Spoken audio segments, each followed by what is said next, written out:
perkenalkan kami dari kelompok 4 Seni Budaya dari kelas 12 IPA 5. Kami di sini ingin menceritakan tentang kisah rakyat legenda dari Jawa Tengah yang berjudul Lutung Kasarung.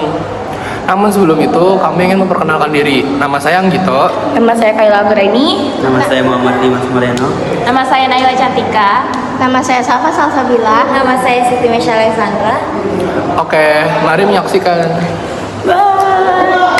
Di sebuah kerajaan terdapat seorang raja bernama Prabu Purba-Kencana. Sang raja memiliki dua putri yang bernama Purba-Rarang dan Purba-Sari. Purba-Rarang memiliki seorang ponakan yang bernama Indrajaya.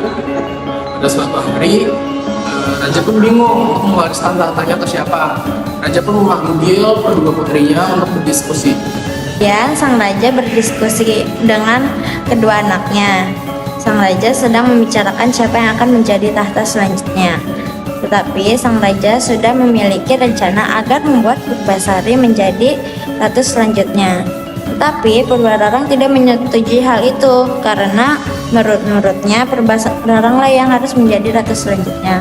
Karena Purba-Rarang merupakan kakak dari Purbasari.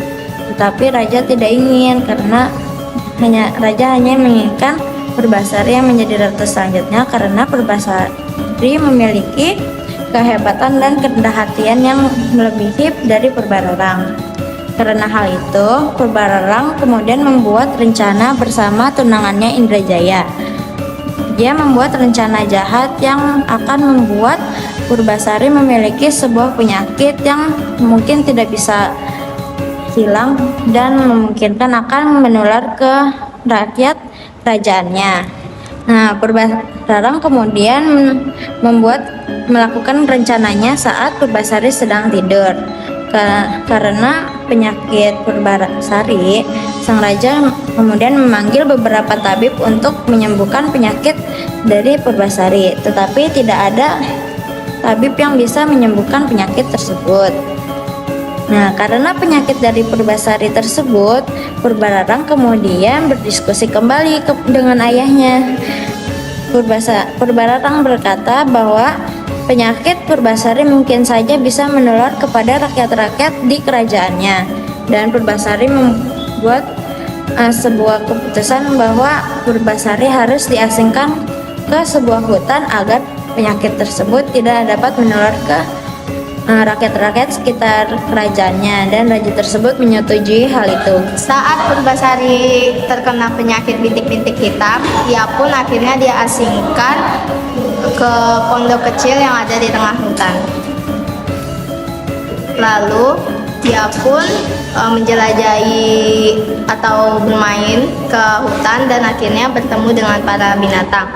Saat tengah bermain di hutan, Purbasari pun bertemu dengan monyet yang memiliki paras yang sangat seram bernama Lutung Kasarung.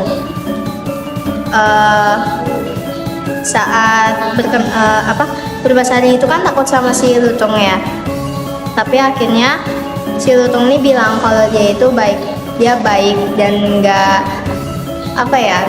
bermacam-macam gitulah. Akhirnya si Lutung pun berdoa untuk dimintakan telaga kecil untuk menyembuhkan Purbasari yang terkena penyakit.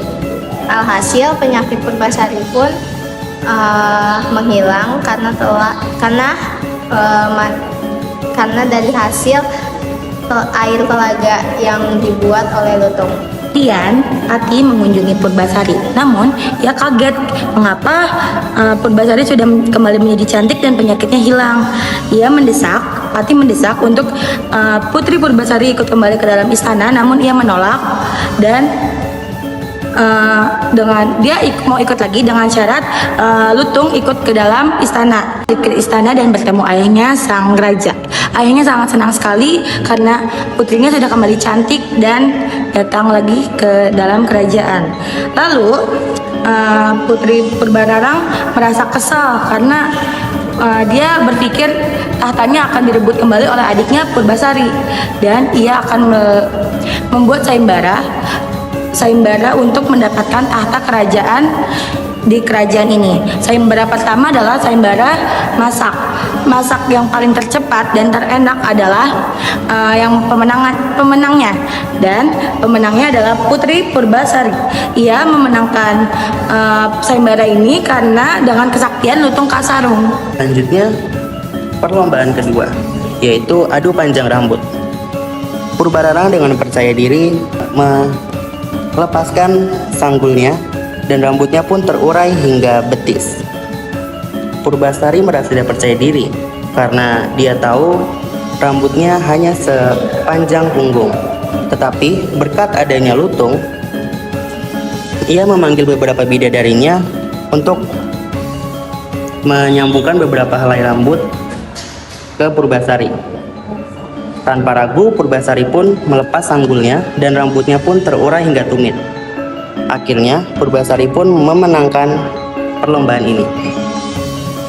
Selanjutnya, perlombaan ketiga, yaitu perlombaan adu ketampanan calon suami. Purbararang dengan bangganya memperkenalkan Indrajaya sebagai calon suaminya. Warga pun bersorak mengakui ketampanan dan kegagahan Indrajaya. Purbasari pun mengenalkan calon suaminya, yaitu Lutung Kasarung. Purbararang pun dan Indrajaya sontak menertawai Lutung Kasarung dan berkata, "Purbasari, adakah calon suami yang lebih jelek dari Lutung ini?" Lutung pun berdoa kepada Tuhan Yang Maha Kuasa untuk memperbaiki parasnya dia. Kemudian terjadilah keajaiban di mana Lutung Kasarung pun berubah menjadi seorang pria tampan. Semua orang kaget dengan wujudnya yang sekarang. Bahkan Purbararang dan juga Indrajaya juga kaget dengan wujudnya yang menjadi seorang pria tampan. Di akhir perlombaan, Purbasarilah yang memenangi perlombaan ini, sehingga dia akan menjadi ratu selanjutnya, atau dia akan menjadi penerus tahta dari kerajaan tersebut. Purbasari pun menjadi ratu dan memerintah kerajaan dengan bijaksana dan baik, sehingga kerajaan menjadi tentram dan damai. Tamat. Sekian cerita dari kami. Kurang lebihnya mohon maaf. Assalamualaikum.